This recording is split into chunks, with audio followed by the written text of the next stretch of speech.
नमस्कार दोस्तों, दुर्गेश शर्मा एंड भक्ति व्लॉग चैनल में आप सभी का बहुत बहुत स्वागत है। आज जानते हैं कार्तिक मास का महत्व और उसमें क्या करें तथा क्या ना करें। कार्तिक मास आरंभ होने जा रहा है। जानिए भगवान विष्णु की कृपा पाने के लिए हम क्या क्या करें। कार्तिक मास में भगवान विष्णु की प्रसन्नता के लिए सालिग्राम का पूजन और प्रभु के नामों का स्मरण करना चाहिए। ऐसा करने से व्यक्ति किसी भी प्रकार के भय से मुक्त हो जाता है। सनातन धर्म में कार्तिक मास का विशेष महत्व बताया गया है। इसको दामोदर मास भी कहा जाता है। इस महीने में भगवान विष्णु और उनके अवतारों की पूजा करना सबसे शुभ माना जाता है। पूरे कार्तिक मास में स्नान, दान और भगवत पूजन किया जाता है। इसे जगत के पालनहार भगवान विष्णु अक्षय फल देने वाला बतलाया है। स्वयं ब्रह्मा जी कार्तिक मास की महिमा बताते हुए कहते हैं कि कार्तिक मास सब मासों में उत्तम है एवं महीनों में कार्तिक, देवताओं में भगवान विष्णु और तीर्थों में नारायण तीर्थ श्रेष्ठ है। न कार्तिक समो मासो न कृतेन समयुगे न वेदम सदृशम शास्त्रम न तीर्थ गंगाए समम, अर्थात कार्तिक के समान कोई मास नहीं है, न सतयुग के समान कोई युग, वेद के समान कोई शास्त्र नहीं है और गंगा के समान कोई तीर्थ नहीं है। इस महीने में 33 कोटि देवताओं मनुष्य के सन्निकट हो जाते हैं और इसमें किए हुए स्नान, दान, भोजन, व्रत, तिल, धेनु, स्वर्ण, रजत, भूमि, वस्त्र आदि के दानों को विधिपूर्वक ग्रहण करते हैं। दीपदान। कार्तिक मास के 15 दिनों की रातें वर्ष की सबसे काली रातों में से होती हैं। लक्ष्मीपति के जगाने के ठीक पूर्व के इन 15 दिनों में दीपदान का प्रज्वलन करने से जीवन में नई दिशा मिलती है। धार्मिक मान्यताओं के अनुसार कार्तिक मास में प्रतिदिन किसी पवित्र नदी, तीर्थस्थल, मंदिर या फिर घर में रखी हुई तुलसी के पास दीपदान अवश्य करना चाहिए।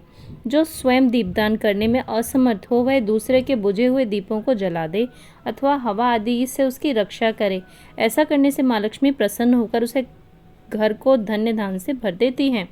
तुलसी की पूजा। कार्तिक मास में वृंदा यानी तुलसी की पूजा का काफ़ी महत्व है। भगवान विष्णु तुलसी के हृदय में सालिग्राम के रूप में निवास करते हैं।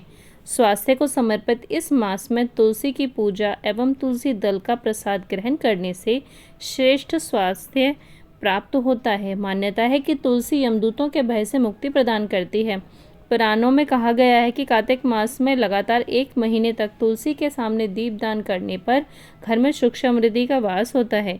इसी प्रकार इस मास में तुलसी के पौधे का रोपण करना बहुत पुण्यदायी होता है। सालिग्राम की पूजा और कीर्तन। कार्तिक में भगवान विष्णु की प्रसन्नता के लिए सालिग्राम का पूजन और प्रभु के नामों का स्मरण करना चाहिए। ऐसा करने से व्यक्ति किसी भी प्रकार के भय से मुक्त हो जाता है। इसी प्रकार 7 समुद्रों तक की पृथ्वी का दान करने से जो फल प्राप्त होता है, शालिग्राम शिला के दान करने से उस मनुष्य को उसी फल को पा लेता है। शास्त्रों के अनुसार जो मनुष्य कार्तिक मास में प्रतिदिन गीता का पाठ करता है उसे अनंत पुण्यों की प्राप्ति होती है। गीता के एक अध्याय का पाठ करने से मनुष्य घोर नरक से मुक्त हो जाता है। स्कंद पुराण के अनुसार इस महीने में अन्न दान करने से पापों का सर्वनाश होता है। ब्रह्म मुहूर्त में स्नान। मान्यता है कि कार्तिक महीने में किसी पवित्र नदी में ब्रह्म मुहूर्त में स्नान करना बहुत ही लाभकारी होता है। अगर आप नदी के जल में स्नान करने में असमर्थ हैं तो नहाने के लिए किसी पवित्र नदी का जल मिलाकर भी स्नान किया जा सकता है। भूमि पर शयन। भूमि पर सोने से मनुष्य विलासिता में जीने की प्रवृत्ति से कुछ दिनों तक के लिए मुक्त होता है। इससे स्वास्थ्य लाभ होता है और शारीरिक व मानसिक विकार भी दूर हो जाते हैं।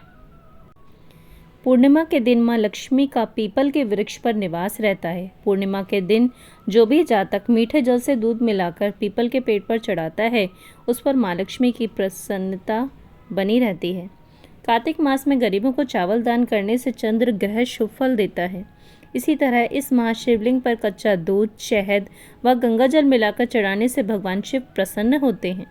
कार्तिक मास के प्रमुख पर्वों पर घर के मुख्य द्वार पर आम के पत्तों का तोरण बांधें।